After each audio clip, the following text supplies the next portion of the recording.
Welcome to Fandom Schmandom, the fandom podcast that covers everything you love and more. I'm Sam Williams. And I'm Sierra Obermark. Today's episode, we will be flippantly factualizing about Stranger Things Season 2, Episode 9. And without further ado, we will, as Roger Smith says, dive on in. So get up to 88, because it's time to travel back to our story recap of the finale of Season 2. Elle is here. She's alive. And call him Mike Tyson, because he's ready to rip off Hopper's ears, if he could reach. But never fear, Billy is here. Dressed almost precisely like one of her romance novel covers, Billy confronts Mrs. Wheeler with charm, grace, and pure animal magnetism. Considering what we know about her husband Ted, have your moment of admiration, girl. But considering his age and what we generally know about Billy, leave it at this one moment and run. And or someone should potentially call the cops on her. Mike, once again, miraculously has the perfect plan.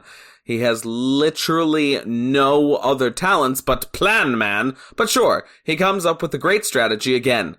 Kill the Mind Flayer and Will is dead. So save Will, then close the gate. Which is actually super right and super what they all do. The team splits. Joyce, Jonathan, and Nancy, who definitely belongs there and is just as invested in Will as the other two. They need to burn the Mind Flayer out of Will. Elle and Hop head off to close the gate, and on the way, Hopper explains why he has been so protective of Elle. Let me tell you, folks, a grown man coming to terms with his faults, expressing his thoughts and emotions, apologizing for his effect on others. We, at Fandom Schmandom, love to see it.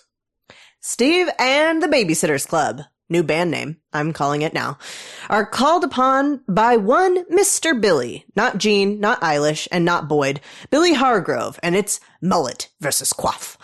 And Steve the Hare Harrington loses. Ring the bells, end of round. Steve is 0 for 2 in fights. But Max stabs Billy with drugs and threatens his manhood with Steve's bat.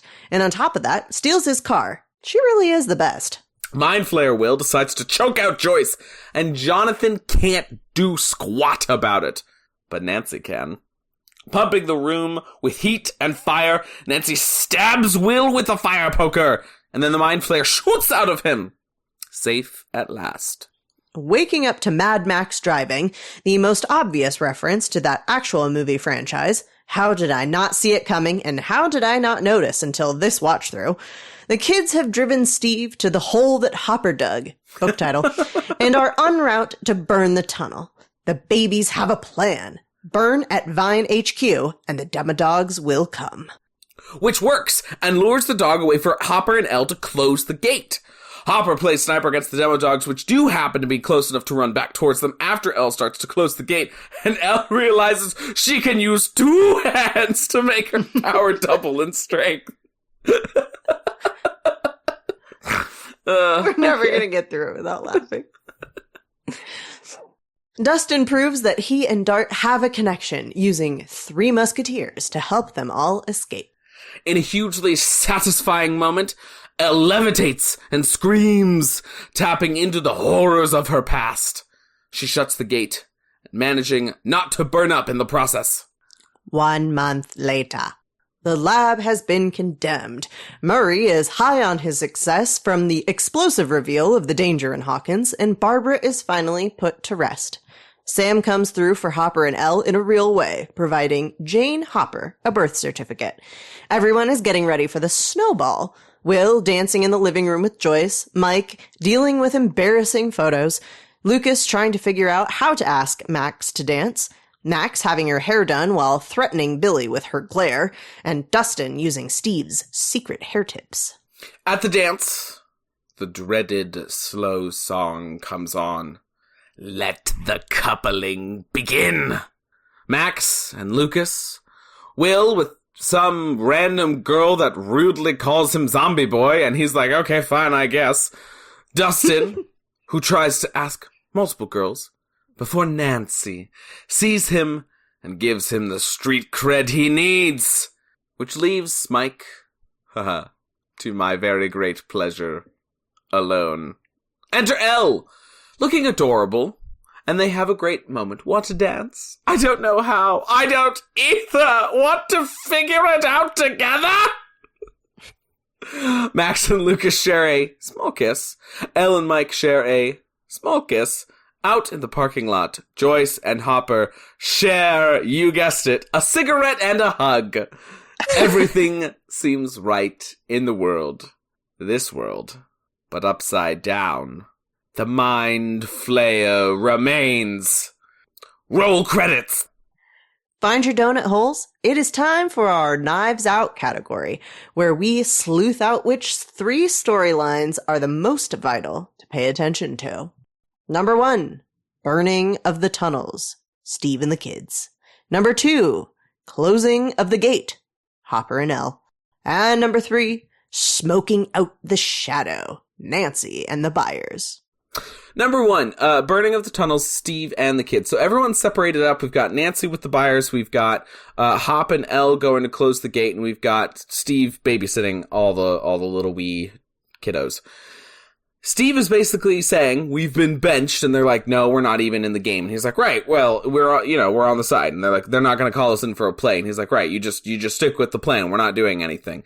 And the kids can't put up with that. They come up with this plan, okay, that the demo dogs can be distracted away from where Hopper and Elle are to close the gate, and they can use the hive mind. And before Steve can shut it down, Billy shows up. One Mr. Billy Hargrove. Shut it down. So Billy shows up and beats Steve to a pulp, which had been coming all season. You know, they'd been facing off in basketball and in the showers, and now at a random person's house. And to be fair, Max and the kids are not hiding well at all. So Steve's like, I don't know, she's not here. And Billy's like, she's literally in the window, bud. And so they fight. And it doesn't go well for Steve. But Max is there. She spots the sedating will drugs and stabs Billy in the neck, takes Steve's bat, and then threatens Billy's manhood. And he's like, great, I'll leave you alone. Which, like, yeah, to be fair, if I got stabbed in the neck by my little sister and then my jewels had been threatened, I'd be like, you got it. That's how that goes. Here's the keys. Here's the keys. And speaking of, she definitely takes the car with little blocks on her feet, and they drive out to Hopper's Hole. They drop down in the vines, they go to Grand Central Station, and they burn it where all the vines meet, which gets the demo dogs to come running up to them, where Dustin is able to then distract Dart, who's sort of guarding their way, with some nougat. Proving that they have a connection, which is awfully confusing. What do we think is important about this one, Sierra? I think, well, first of all, from a story standpoint, this is needed because if the demo dogs were not distracted at all, it would make things a lot more difficult for Elle and Hopper. I mean, Hopper is already having a very difficult time with the dogs when they do show up. Mm-hmm. So thinking about how overwhelmed they would be had the dogs been there the whole time would be, they probably wouldn't have made it out. So from a story standpoint, that's the importance, I think. From a general standpoint, I think the most important thing is Steve's growth in his character. This is really where he is fully in babysitter mode and really taking all these kids under his wing. It further cements the connection between Steve and Dustin. And then also we do have a little bit of the Dustin and Dart connection to explore, but I feel like it's not explored further after this. So it's one of those things that could have potentially spiraled into a much more interesting storyline, plot line type of thing. So unless that's going to come up again in season 5, it kind of has gone nowhere so far, but it could be something very interesting if they wanted to bring that back in. So Steve's character growth here obviously is a huge deal, like you were saying. But on this watch through, knowing where Steve and Dustin's relationship is heading for next season, and how Steve and Nancy's relationship will happen in season 4, I was like, oh, good, I like to see this. This is a nice moment for him. His character growth continues to be great. It seems like the writers really like his character, etc., etc.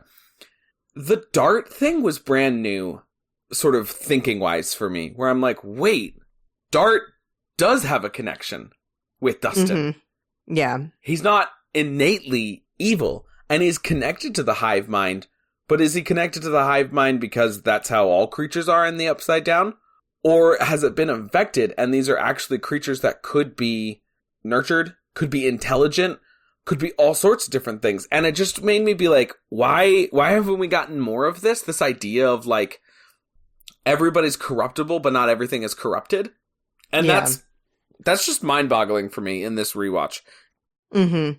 Yeah, I think it's a little bit of a missed opportunity. Yeah. Because this could be a very fascinating plotline to follow, especially with where we end up with Hopper coming across these again.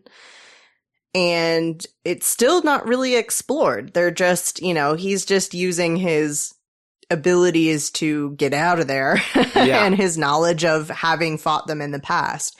But it doesn't really explore that they can form a connection or that they have any sort of critical thinking or emotional intelligence.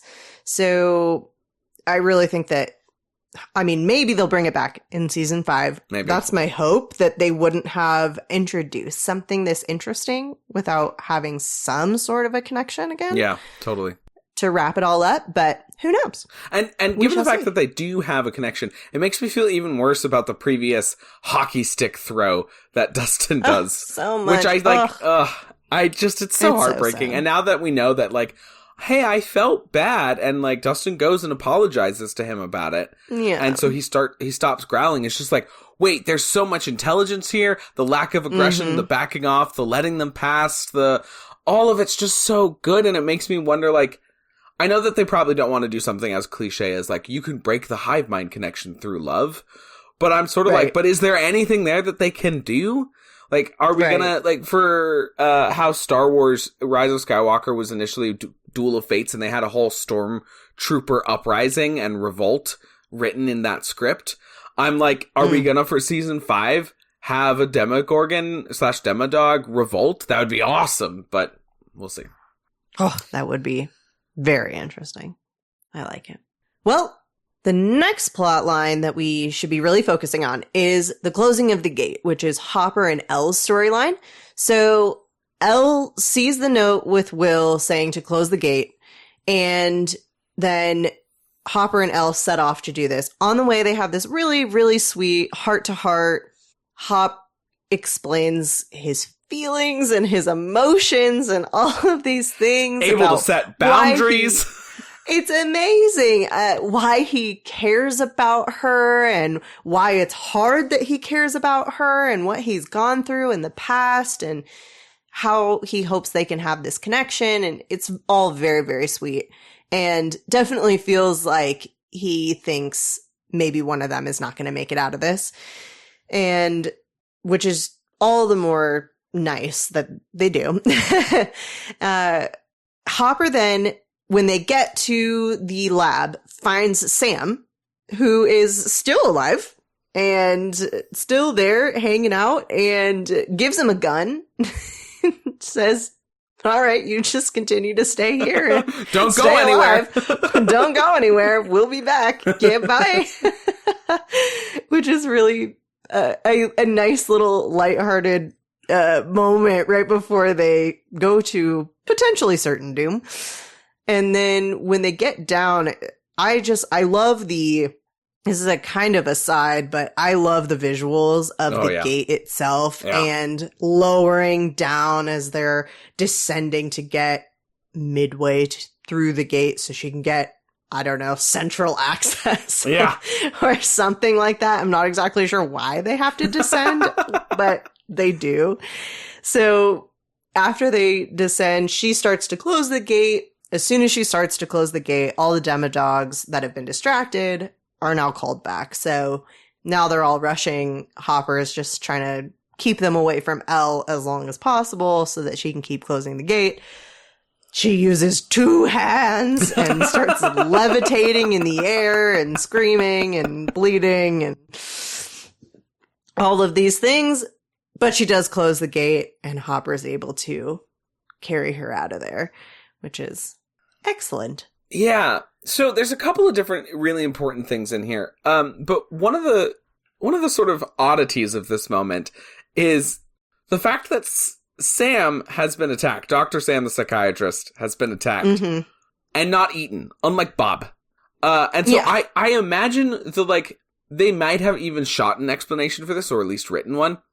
But I imagine that it was sort of like, hey, the demo dogs ran away for this other time right when I was leaving because the hive mind happened to call them away. And that's why he's alive there. Because otherwise, anyone who's been attacked, fully attacked by a demo dog or a demogorgon, that's not one of the main people, has been killed.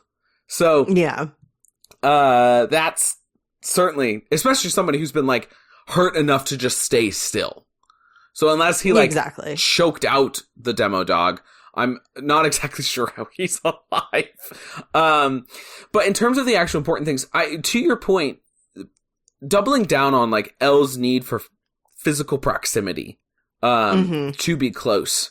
And we'll see this in season 3 when she explodes soda at a mall, right? The closer she is, it seems like the more she can focus her power and the stronger it gets. So sort of lowering down. I know it's also there for the visual. The visual is great. You've got this, this little girl against this huge gate.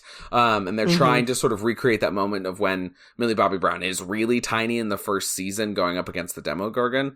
But it works really well here, but it also establishes a bit more of okay, she really needs to be out in front of the thing in order to maximize her power there. That, and also a little bit of Sarah stuff that we get with Hopper's, past daughter, and that sort of, comparison with Elle's situation and him being really concerned for her and wanting to do everything he possibly can to keep her safe is really nice. But also, this is one of my favorite moments in Stranger Things, is the moment of Hopper playing sniper. The first time watching it, just being on the edge of your seat, being is he gonna get it? What's happening here? And then he has to switch guns to a shotgun. And it's just the constant movement and stress that occurs, and just how awesome Jim Hopper's actor, David Harbour, just how great David Harbour's physical acting and movement is as she shifts over to a side and over to another side and over to this side. It's the most intense, violent version of Whack-A-Mole, and it just is so great. It's a great comparison. And I do really enjoy this sounds weird, but I really enjoy the stressful situations in Stranger Things, because I feel like there is often a little bit of a lag in terms of stakes. Yeah. Because you're not anticipating any of the main characters to die, really. And so you kind of have this expectation that on some level, they're all going to make it through. However, there are those moments, I feel, maybe once or twice a season or so, when you really do start to feel for at least one main character's life. And this is one of those moments. Yeah. And I do very much enjoy the edge of your seat quality that it brings. Obviously, the importance of closing the gate to the overall story speaks for itself. Yeah. So I think apart from that, just the connection between Hopper and Elle is so key. Yeah. Because it really sets up from here on with him being her father. Yes. On paper. Yeah. I mean, and in practice as well. So, at the end of this episode, he becomes her father. And so it's a nice change from Papa being the dad that she knows. Yeah. And now it's Hop, and he the dad might she not deserves. know much. Exactly. He might not know much about parenting a teenager, but he'll learn. He will. He will absolutely learn. Well, and to your point about main characters dying, we went through all of season 1 and the entire main group doesn't die. We get side characters who die, but the entire group doesn't die.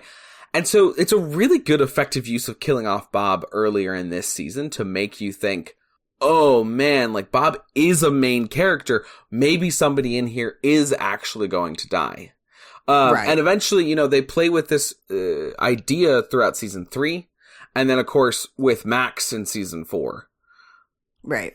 So it's a really requisite idea to have to kill off somebody major in season 2, and it happens to be the character that you've introduced, Bob. But yeah, it's a good effective use of that.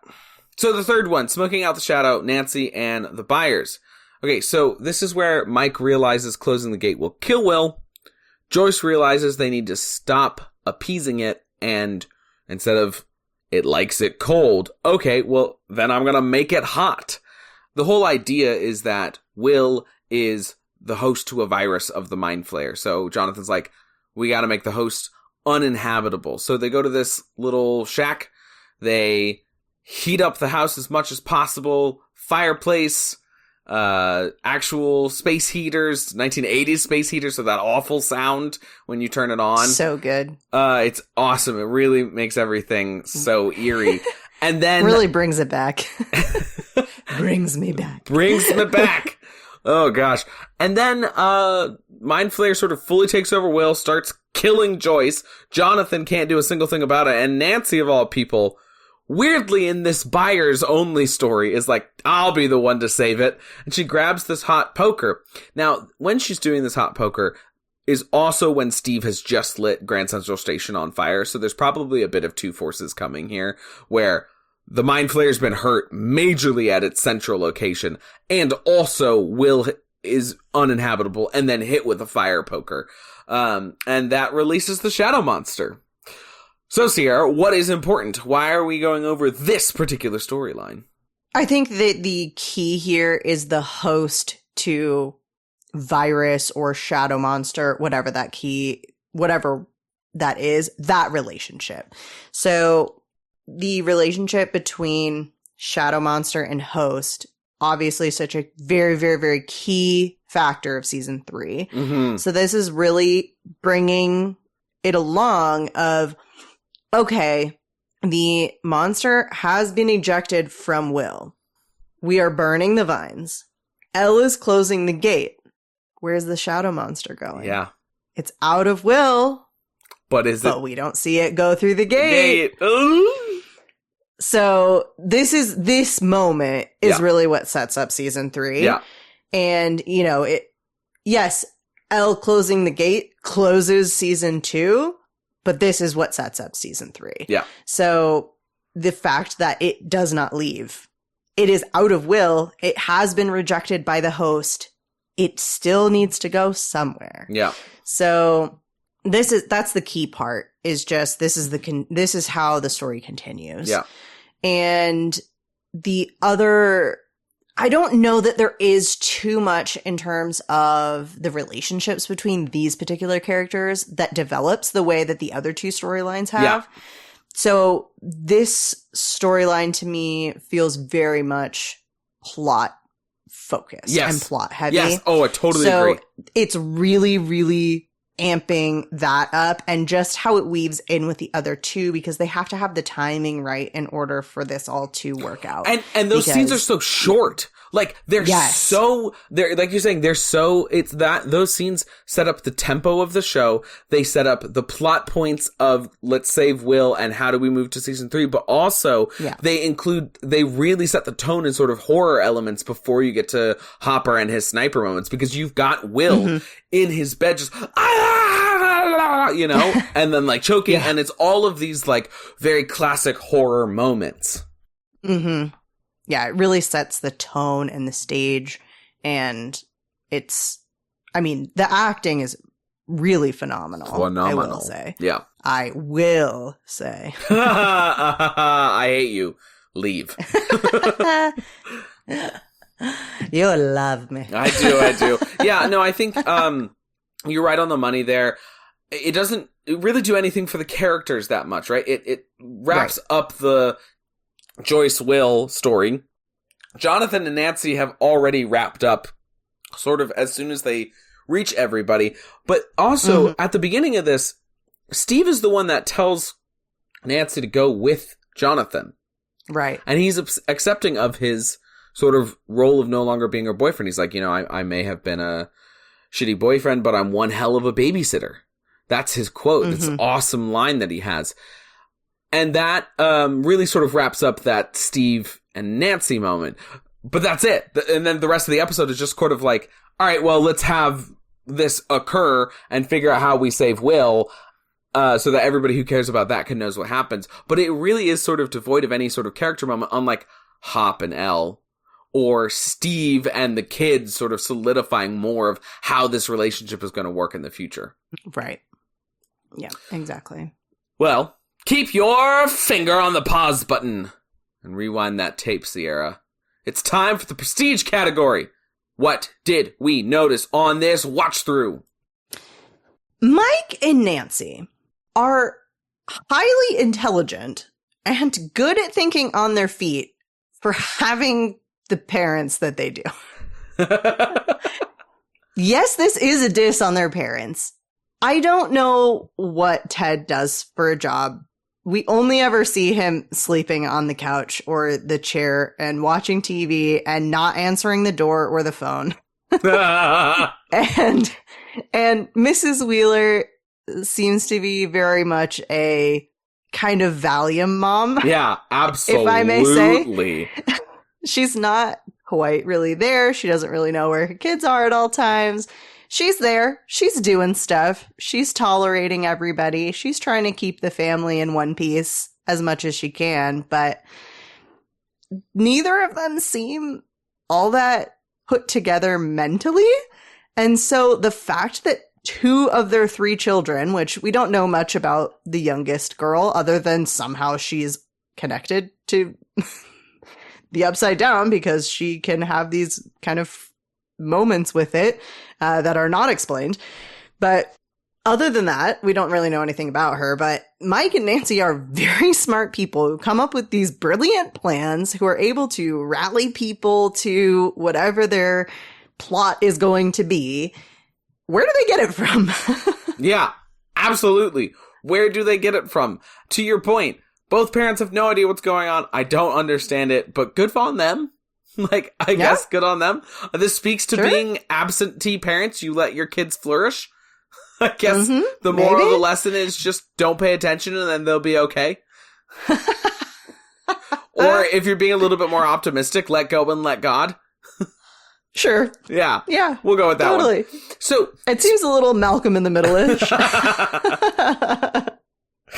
Oh, man. So speaking of Nancy, I think I might have answered this question in my head, but I still kind of am like, on the first watch, it's like, yeah, Nancy's with Jonathan, of course. She's been with Jonathan the whole time. And then I'm also kind of like, why the heck is Nancy with the Byers?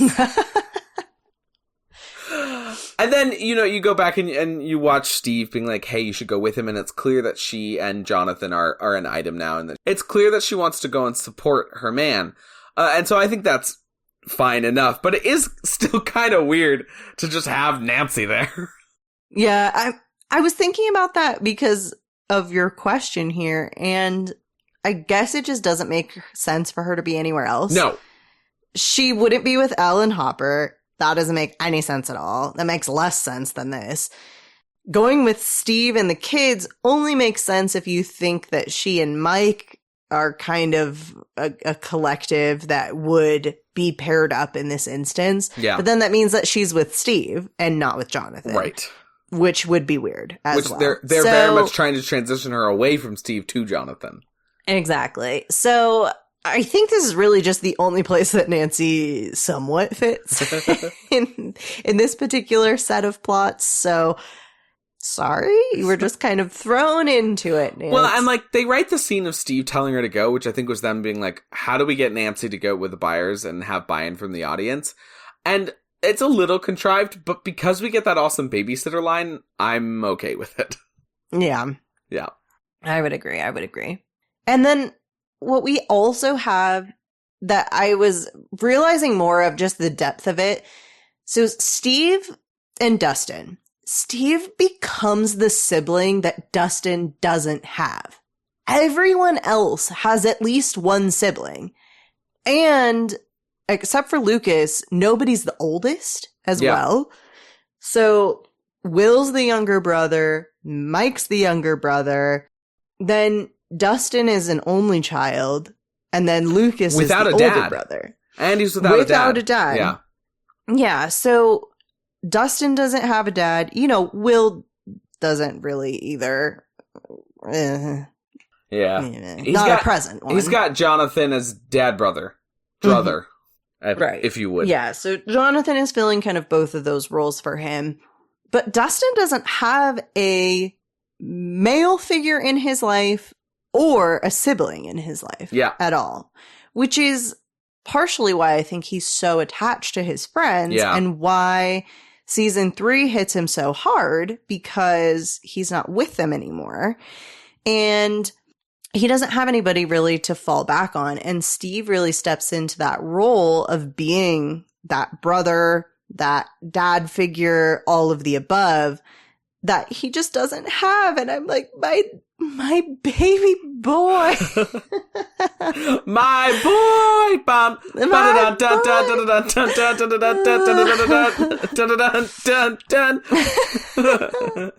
Sorry for everybody who just had to listen through that. My apologies. Anyway, it really hit me on this watch through. Just how much they are forming that relationship and that bond, which is great. And what a great moment for Dustin to be like, hey man, you don't understand how the party's going to work. You have to be a good party member and we need protection, which is essentially Steve's initiation into this party, again, without Mike's permission. But nobody needs to have Mike's permission because Mike sucks. And also, this is a democracy. So, yeah.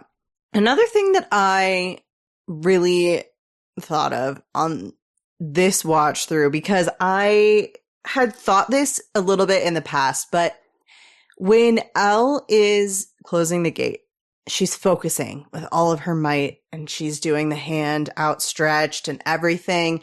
And then she does the two hands.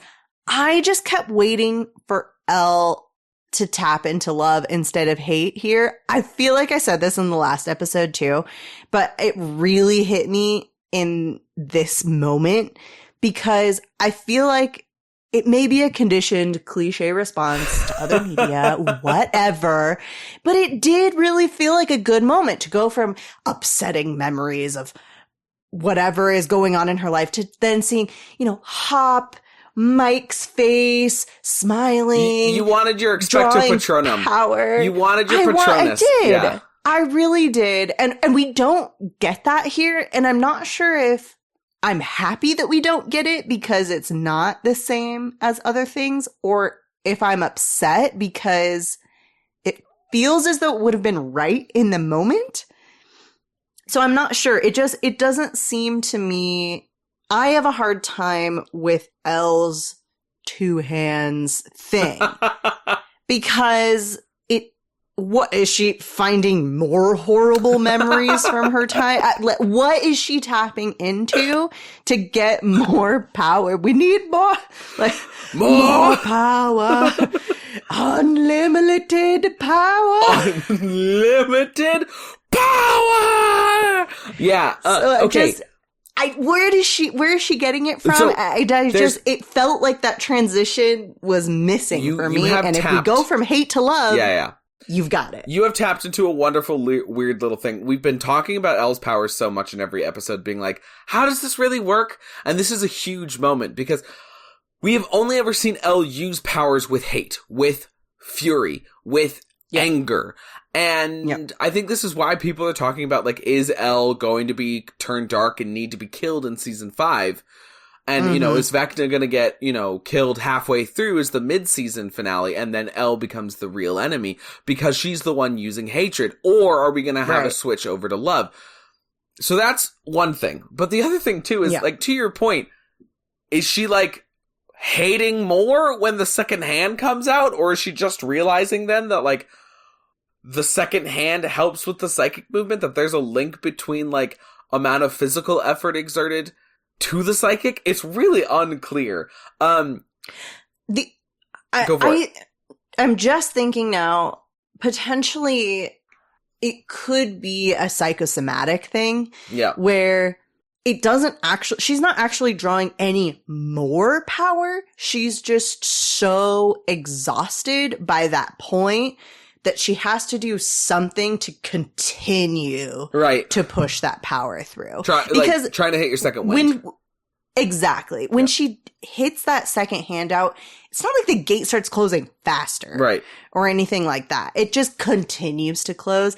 So I almost feel like it is that physical representation of the pushing through of the exhaustion and everything. So, I just think it's an odd thing because then it also does prompt the whole levitation situation, which could again be she's just focusing so hard and really pushing through her limits, which also causes a physical reaction. Yeah. But with the levitation, that does, in my mind, make me think that there is a secondary force that is also now moving through her. I will say also, this whole secondhand thing, I just can't help but laugh at it because it's just such a silly gimmick to be like, there's always more power behind what's going on. So there's this, there's this awesome Family Guy bit where they're making fun of Star Trek and they're trying to outrun something in Family Guy style. Oh, you know, they switch over to the characters and Kirk is like, Scotty, we need more power. And Scotty's like, I'm literally giving it all she's got, Captain, except in a Scottish accent. And then Scotty rings back in. He's like, actually, Captain, I just realized that the lever, I've only been pushing it halfway. Like, it can go all the way up. And it's like, oh, okay, great, Scotty. That's awesome. And then Scotty calls back in. What is it, Scotty? I'm so sorry, Captain. I just realized there's a whole nother lever that you can push that's right next to it to make it go double speed that we're going now. That's great. Captain, I really want to apologize. It's okay, Scotty. You don't know. Derek died because of this. I literally told his wife at the funeral I was giving it all she's got, but I wasn't. I wasn't giving it all she's got. And that's kind of what this feels like to me, where it's like, oh, Elle, you didn't realize that your second arm was double the power. What the heck? Okay, Sierra, I have a controversy. Controversy, you say? Controversy. Wow. You will remember that beginning of the season was a great Halloween episode. Yes. And that not very many days have transpired by the time we get to the closing of the gate. You will agree? Yes. And then we have 1 month later. Comes up on the screen. Yep. Am I wrong? No, you are not wrong. Which means it's December in Indiana. And they're about to have the Snowball, or whatever it's called. Yes. Everyone needs to go back and watch this. When Hawkins' lab closes, there are way too many green leaves everywhere. What were they thinking? Why did they shoot it like this? It's winter. It's Christmas. It's the winter dance. It's like full blaring spring. Like, those are happy, gorgeous trees whose leaves have just stretched out. I do not understand why they did this. I just remember you texting me that, and I just lost it. Like, it's too green. I do text you. Why is it green? Any of my, like, this is really stupid, or wait, this is in this? This was the mixture of those two. Oh my gosh. It's so funny. It is so stupid. But it's also awkward school dance time. Yes. Which just, I love it. The school dances in media, in real life, always have been and always will be a universal bizarre mix of emotions and weird teenage craziness and hormones or lack thereof or awkwardness that abounds. I I don't think there will ever be a middle school dance that goes off without a hitch for everybody and isn't just so awkward. I want to say, don't get me wrong, I had great times at middle school dances. Terrible time for me, but they're it's fine. all awkward. They're terrible. They're all super terrible. I will say, Dustin, what an immaculately courageous human being. So good. He just, I could have never asked 3 girls in a row with that level of rejection. It was one and done. Like, turn me to dust. And sweep me out the door. I'm dead. Yep. When those 2 girls just like look at him, give him that like, ugh, look, and then back the heck out of there. I was like, nope. What cruelty? Call CPS. They're not even the parents. This is cruelty to a minor. Yeah, kids are mean. In case you needed a reminder, teenagers are mean and they suck. Yeah. Oh my gosh. Okay, but speaking of somebody who's not that mean, Nancy, is she not the best here? She's pretty great. Like, yeah, seeing Dustin just look absolutely like a puddle in his wonderful hair, in his great suit, and she just goes over and she's like, let's dance. And then all of these girls that are around Dustin's age are like, oh, Nancy Wheeler, gorgeous goodness extraordinaire of Hawkins, is dancing with Dusty Buns. Craziness. And then he gets the street credit and it's all good. And also, what a sweet line when she's like, you know, of all my brother's friends, you're my favorite.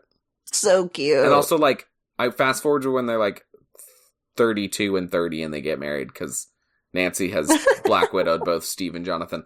Watch out, Dustin, she's after you. You don't always have to face down a horde of angry soldiers by yourself. Buckle up, Schmisseners. It is time for our Sansa is smarter than Jon category for what is the most important character moment of this episode. We've talked about the important character moments. It's time to determine the most important. Yeah. My argument, Hopper fessing up with Eleven, explaining his feelings, detailing his emotions, his whole thought process, and subconscious thought processes. What an amazing whole situation that he has put himself in. I love it. It's great. It's also doesn't last very long. And this is the reason why I think my choice is the right one. Because Hopper starts off the next season not knowing how to do any of the things that he just did in this car. He is flabbergasted at the ability to create boundaries and talk about emotions and do all of these things that he literally just did. He's in the midst in this episode of having a heart-to-heart, and then Joyce is like, you should have a heart-to-heart in episode 1 of season 3, and he goes, what's a heart-to-heart? What are you talking about? You just had one a couple months ago. Like 6 months ago. And so that's why I believe that my pick of Steve saying, no, I'm leading, give me the torch, we're going through this tunnels with me in front, and I'm making sure all of you stay safe. And then, when they do get to the exit, the fact that he is the one boosting everybody out of there and doesn't try and save himself, solidifying Steve's complete character growth development and giving us the Steve that does actually remain consistent for the next 2 seasons is the winner here. You cannot sway me, fiend. Until he's drugged up in a movie theater. Shush. That's not his fault. That's the Russians. It's really not. Those darn Ruskies. I'll give it to Steve. I will. Thank you. I Also, shall capitulate. Hopper gets a lot of great stuff, and Steve's is so good in this one. That's true. I know you just lost that argument and that hand, Sierra, but listen up. For it's the I am your father category for a most iconic character moment.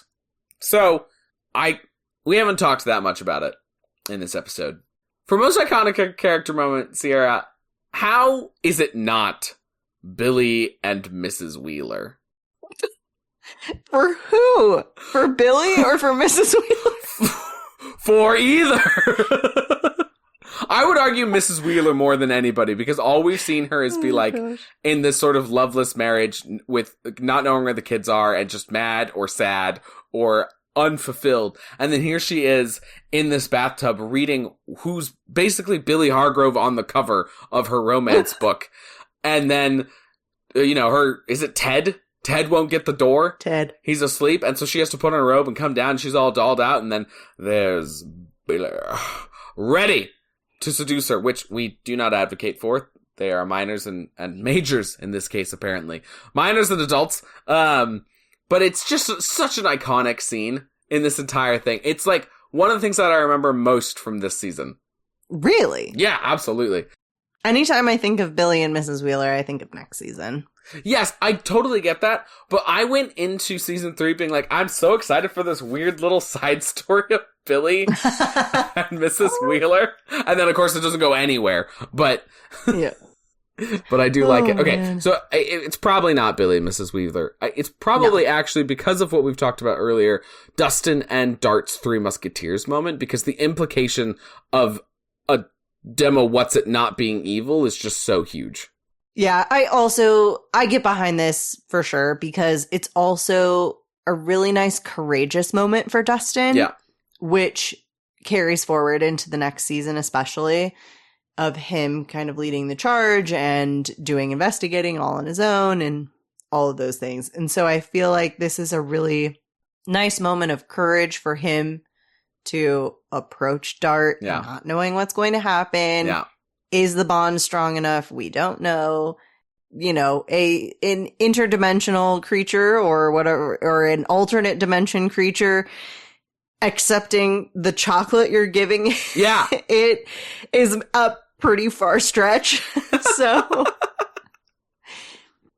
and it works. It works. But nobody would have bet on it. Nope. So I think it's a really nice, just Dustin moment in general. 100% agreed. Everybody, sit down. It's time for our I Am Iron Man most iconic and most important scene category. It's 11, rising into the air while closing the gate. There's nothing else. It's that. It's, again, that iconic moment of her rising with this huge red gate while she's casting shadows. It's awesome. It's cinematic. It's what it is. It's the winner. Certainly. Which means that we can just crack open our encyclopedia, because it's time for, as Elijah Wood once said, no, how could we have known? Category, where we discuss the most important information disseminated to the fandom in this episode, which I think is just like hammering down on Eleven's powers are emotions based. And it's not just like turned up by emotions. They are emotions based. It's sort of like, there's not really a system of like you have to have a circle drawn in the sand and stars, or you need to constantly eat like this magical thing or draw on the power of these beasts over here. Like, the magical system for her powers is that they are emotions based, and we know she gets physically drained by that. And so to tap into her emotions in order to do sensory deprivation, like all of that, it all comes into a neat little package here where it's like, okay, the strength is fueled by emotions, specifically strong hatred. And so I think back to like the flashback of 8 basically saying, hate, let it flow through you. Which is actually confirming Eleven's telekinesis isn't a different part of her, but directly intertwined to her brainwaves and emotions. Yep. No notes. No notes. Excellent. No notes. It really is the most important thing going into kind of prepping us for season 5. I think it's definitely the most important information that we get, because we don't actually get, a lot of stuff happens in this episode, but there's not a lot of new or developing information besides the fact that potentially the shadow monster is not within the gate because it came out of Will and we didn't see it again. And also that Elle's powers are emotions. Yeah. So I think those are really the only two topics to discuss. Big moments. And also it's interesting too, because at the end of season 3, we'll see Elle lose powers in what seems to be a physical injury problem, and then they kind of write themselves into a corner into season 4 trying to explain how actually it is an emotions problem. So Yeah. that's an interesting component of what's coming up. And then in terms of season 5, like you're saying, with the monster not being in the gate, which is why season 3 does its whole thing. Very interesting here to note how similar it is to Fantastic Beasts and Where to Find Them. where you, and this is a spoiler, so skip the next 10 seconds if you don't want to hear it, where like the Obscurious in the first one just like survives somehow and is floating in the background and nobody notices. And then he's just in the second movie. So that's fun.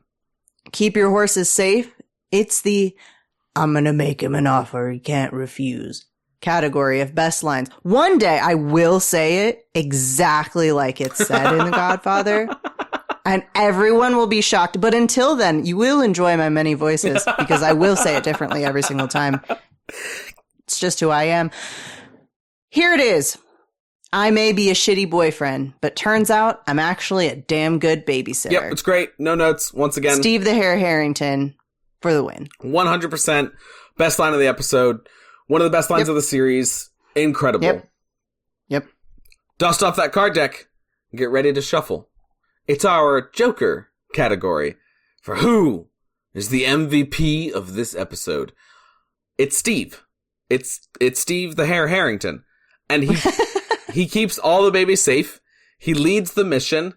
He's the one that throws the stupid lighter on the flames and gets Hopper and Elle safe to close the gate. Like, without Steve, they do nothing. And also kind of with Steve, they almost don't do nothing. But when he gets on board, he does his job and he does his job well. He's got the best line. He's got the best sort of motivation. It's great. I love everything to do with Steve in this episode.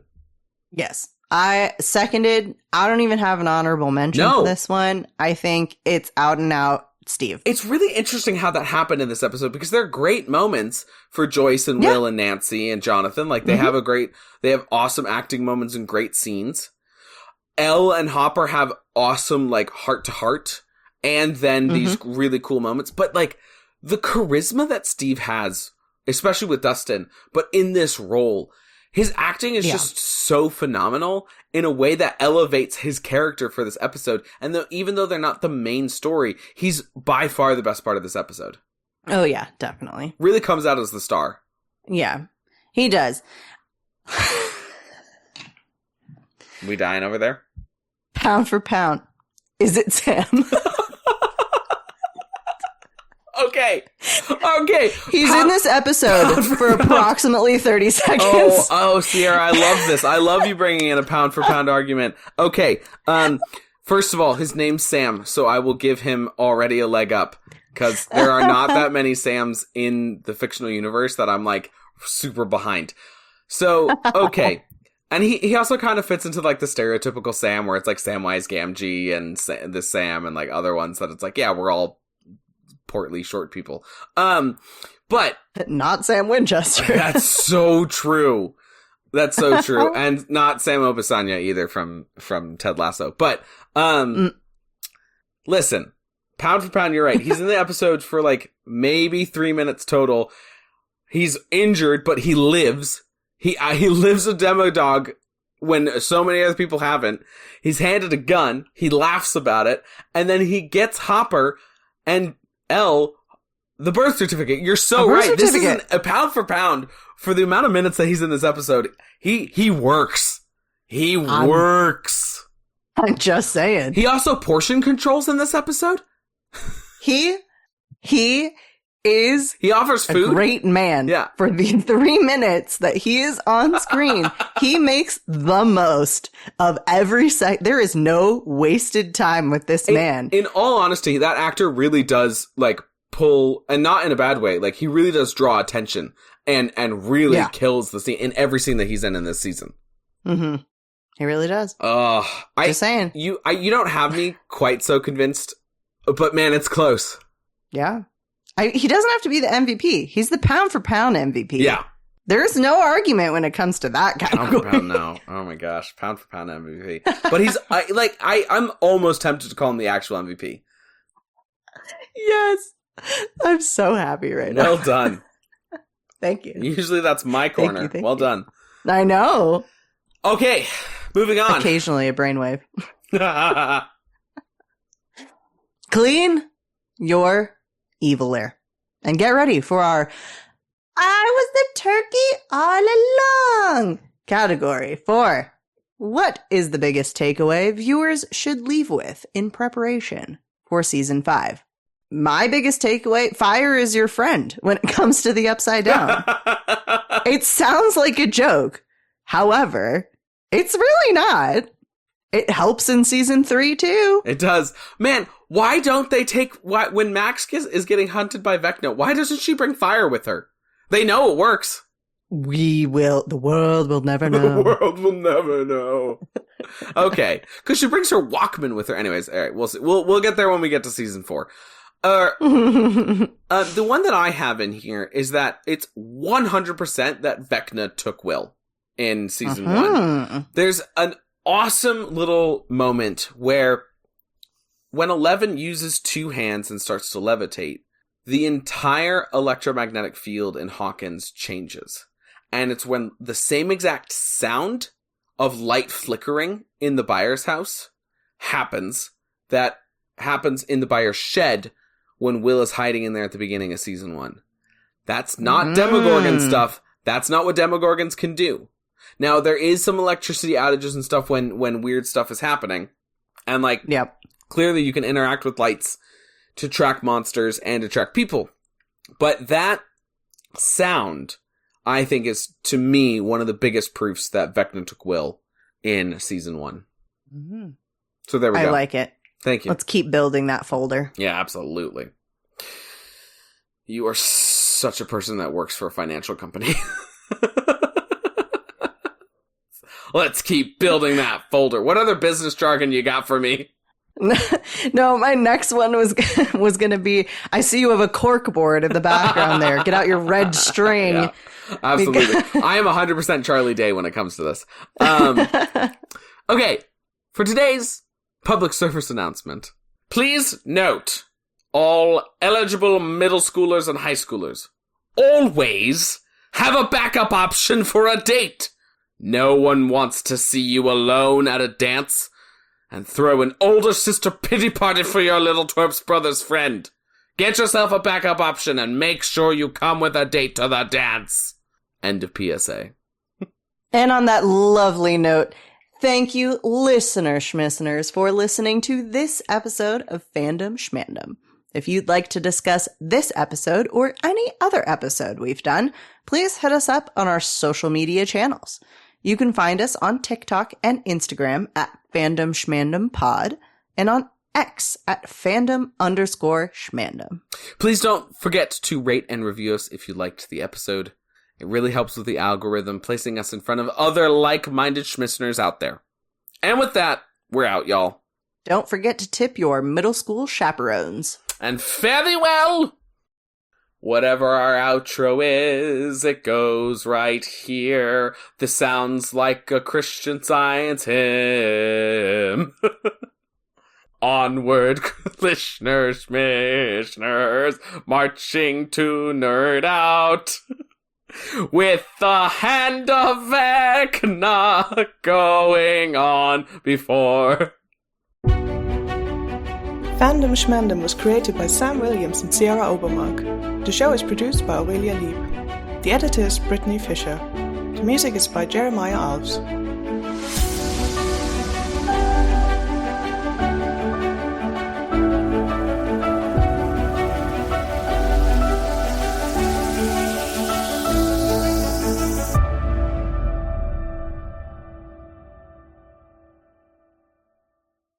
Fandom, Schmandom, Fandom, Schmandom, Fandom, Schmandom.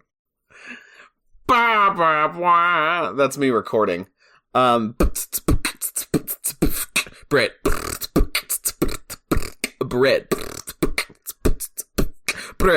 Brit. Oh, I'm so sorry, Brit. That's gonna look like Sierra and I sunk up like 85,000 different times. Okay, here we go. Oh, well. Fandom Schmandam. Fandom. Yo. Fandom. You've never had so many fandoms. Fandom, schmandom, bandom. Lando, canna, random. Great. Clap me, Sierra. Send me into the void with your spanky hands. Send me into the shadow realm. Yes, no? Okay. Yes, I loved it. I was laughing. Thank you. The shadow realm. All right. Spanky hands. Did you just realize what I No, said? I tried to move on from it, and then I thought and about you it got again, pulled back and in by it made me saying laugh again. spanky hands. Yes. Yeah. Ring the bells. End of round. Steve is 0 for 2 in fights. No, But Sierra, Max- stop. Wait, it's 0 for 2. It's 0 for 2, and you can't say 0 for 2. My God. Did I say 0? I read it in my head as O. You said 0 for 2, and I'm like, no one in the history sorry. of sports in the English Tired. language has ever said, 0 for 2. 0 for 2. Yeah, I know. Okay. And then Elle realizes she can use 2 hands to make her power double in strength.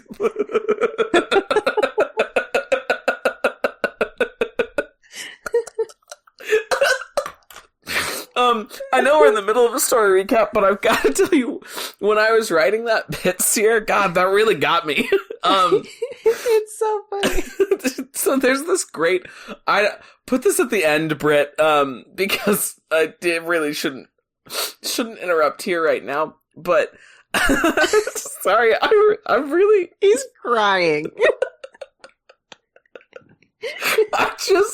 I really He got has myself brought himself with my tears own with writing his and own my joke. own. Can use 2 hands. Okay, God, can use 2 hands. 2 slappy hands. 2 spanky hands. 2 spanky hands. Okay. Hopper plays sniper against the Demi-Dogs. It's Demo. I keep writing Demi. I didn't know until I was reading subtitles it was Demo, to be fair. 1 month later. I gotta do it again. Hold on. Okay. Like the SpongeBob. Yeah. thing. 1 month later. Yes. Find your donut holes. It is time for our Knives Out category where we... we didn't fix it. Sleuth! It's Sleuth! Sleuth. The pause of both of us being like, wait, what's the word? the glaze I in know our it's eyes. not either of the ones that we wrote. Sooth? Okay. Sus? Sleuth? Sooth. We've been soothsaying this whole We've time. been soothsaying. Sleuth-saying. We've been sleuth-slaying. Soothsaying. She wants to go and support a moon. And it's the movement helps with the psychotic movements in some way, shape, or form. The psychotic movements. What the f*** am I talking about? But how is... Oh my gosh. Wow. Way too long of a pause. How is it? Maui Yeah, for real. Is what brings is us. what brings us. Is what brings your hands together today. Keep your horses safe because it is time. Oh, going back. Sorry. Wow, we're flubbing a lot today. Please note, all edgeable. Nope. Definitely not what I'm trying to say. No. And on that lovely note, thank you for. Oh my God. I lost it. Yeah, I've been right there. Thank you for, and I'm done. I have hit eject on this sentence. There's an escape pod going through there where the Empire's like, nah, there's no life forms on board. Definitely no brainwaves, I'll tell you that much.